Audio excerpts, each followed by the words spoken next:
Hey everyone, welcome back to the channel.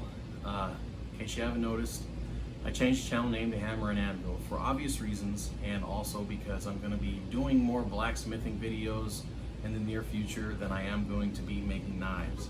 And that's just because I want to learn blacksmithing right now more than I want to make knives. I'm pretty decent at making knives, I think. So I will be still putting out knife videos and tutorials for those of you that are interested in that, but I feel like blacksmithing is kind of the gateway in order to make knives better and more efficient. So I want to learn some techniques, I want to learn different ways to do things. Ultimately, I want to learn how to move steel a lot faster, so it's going to be a lot more of that than anything else. So we're going to get right into it with what I'm going to be doing today. I'm going to take this 1/2-inch piece of round bar that's currently 8 3/4 inches long, and I'm going to cut that off by 3/4 of an inch. So we'll start off with an 8-inch piece, and I'm going to make a pull handle for my gate, for my backyard gate. It's got decorative, I think these are called leaf style mounts, not too sure, but I like this style of mounting little flange.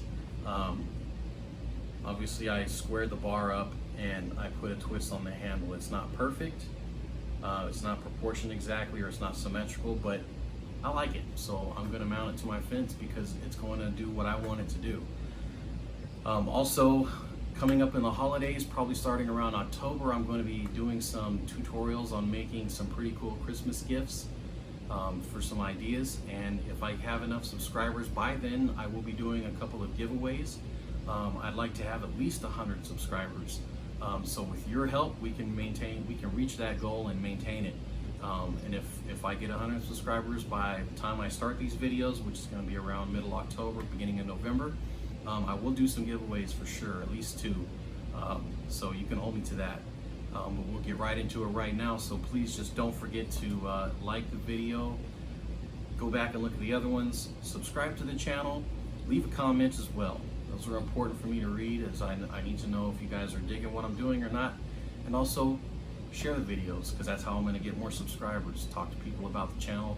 Obviously it's a new channel, but things are only going to get better. So stay tuned. Let's get the forge lit up and let's get to work. Thanks.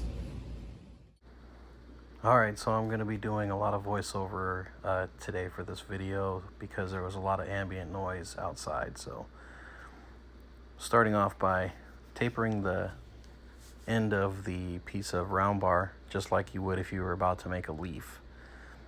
Coincidentally, it's the same exact technique to make these leaf style flange mounts.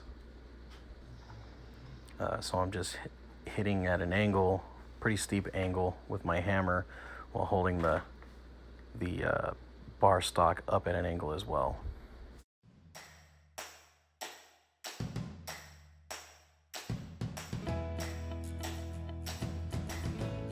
Okay, now I'm going to do offsets by doing half-face hammer blows.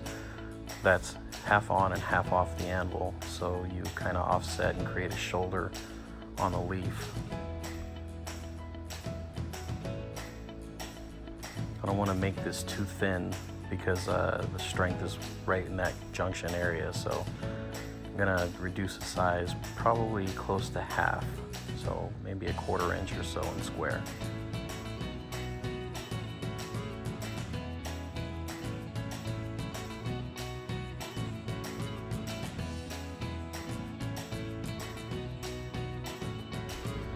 Okay, now I'm just using the same technique I would as if I was just making a standard regular leaf, using the round face of the hammer, just spreading out that material wide. You'll see in the next, when I do the next side, I try a different technique. It didn't work out as well. I should have stuck with this one.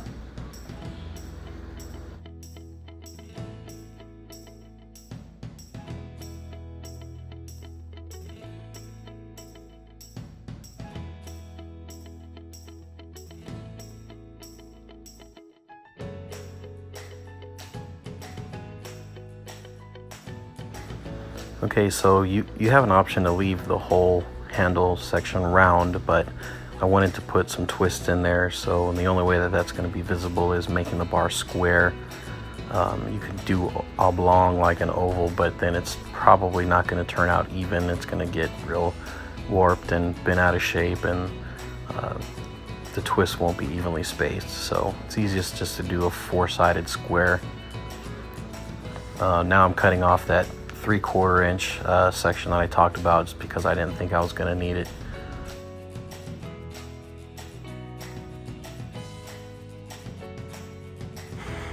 Alright, so I'm working on the other side here. Same technique. Sharp angle blows.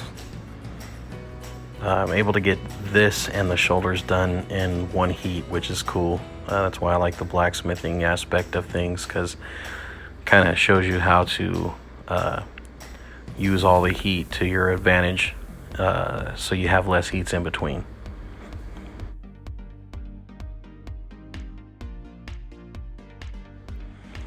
Alright, so my goal here was to try and draw this leaf flange out a little bit different. So I'm using a straight peen hammer, which is kind of awkward, and I wasn't able to draw it out in the correct direction. So leaf turned out to be quite deformed, which I didn't like, but it's easily correctable on the grinder, at least enough to where it's not so noticeable. Still not perfect, but not as noticeable.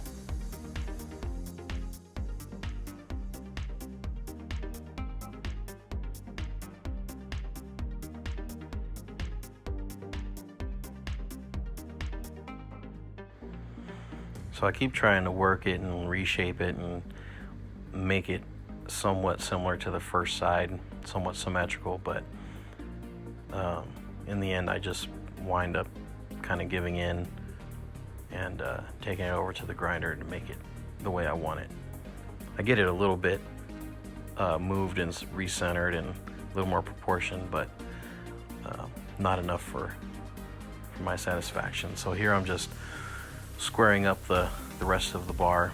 And it's kind of why I like to use the round bar, is because you have already soft corners if you don't forge that all the way down to make a sharp square stock. You'll already have sharp corners, or soft corners, so you don't have to do any upsetting on those.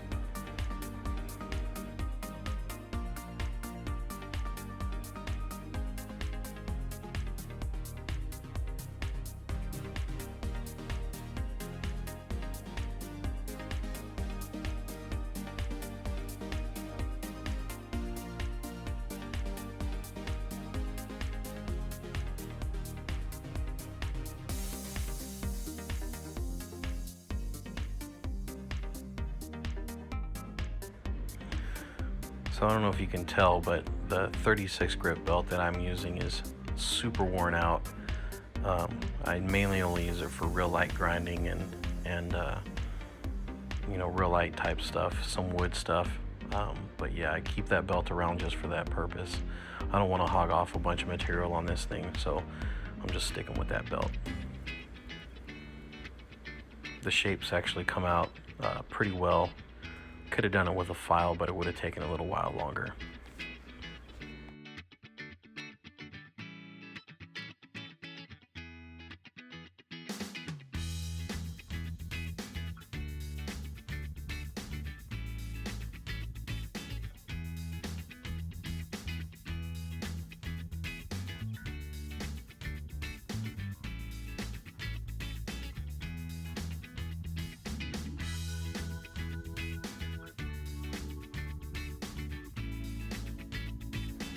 Alright, so now I'm back over to the horn of the anvil, just trying to straighten that one wonky leaf flange out a little bit more. It's still bothering me just a tiny bit, so going back and forth and just trying to make it as symmetrical and as decent looking as I can.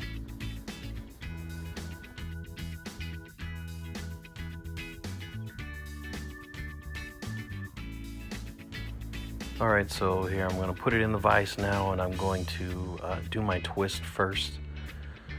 I don't know how many twists I want to put in yet, so I'm just kind of flying by wire. It was getting kind of tricky to get that twisting wrench to lock onto that, so I was struggling with that a little bit, and I lost some of the heat.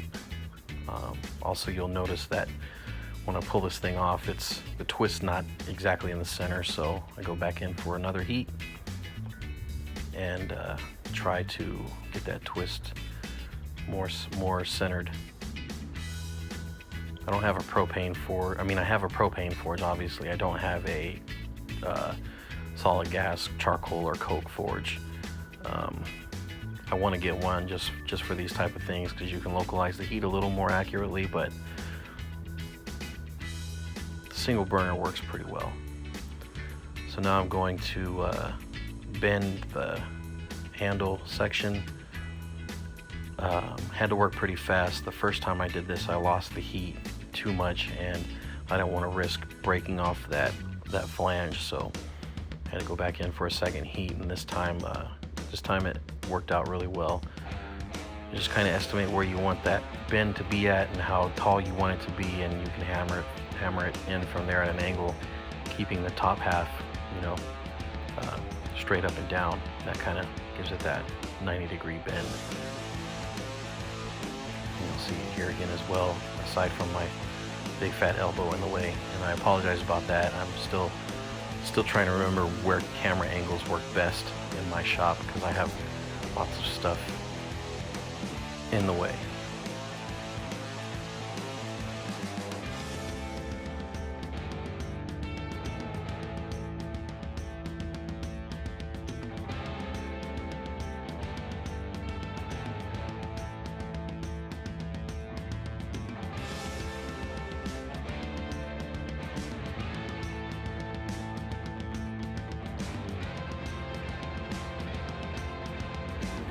So now that all there's left to do really is just tweak it a little bit to make it straight. I didn't notice there on the left hand side near the hardy hole that part of that was still sticking up, but once it's mounted, it lays all flat, and you'll see that in a little bit.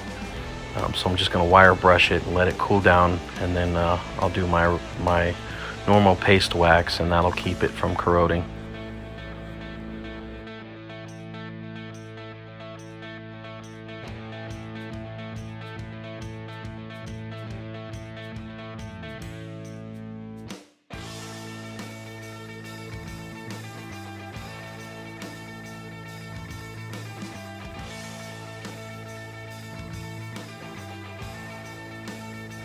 I really like using the paste wax. It gives the steel a nice deep luster, dark luster, but it's also important to note that you just want the steel hot enough to where it's going to allow the paste wax to kind of smoke and burn off just a little bit.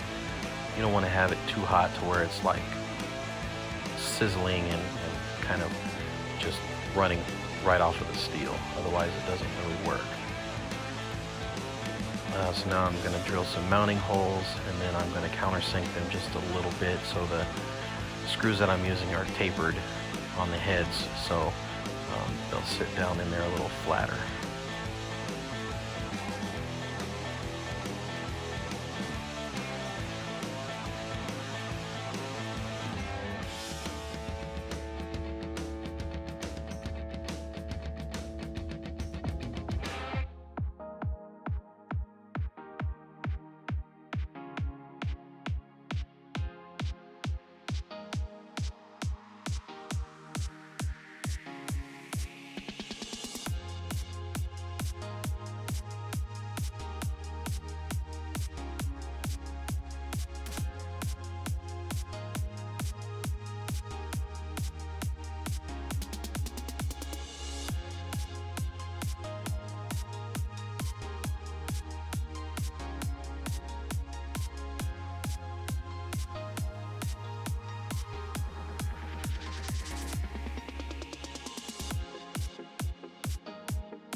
again, I want to thank you guys for taking a look at the video. If you can, please leave a like. Go ahead and feel free to leave a comment, and if you're inclined to do so, go ahead and subscribe to the channel and hit that notification bell.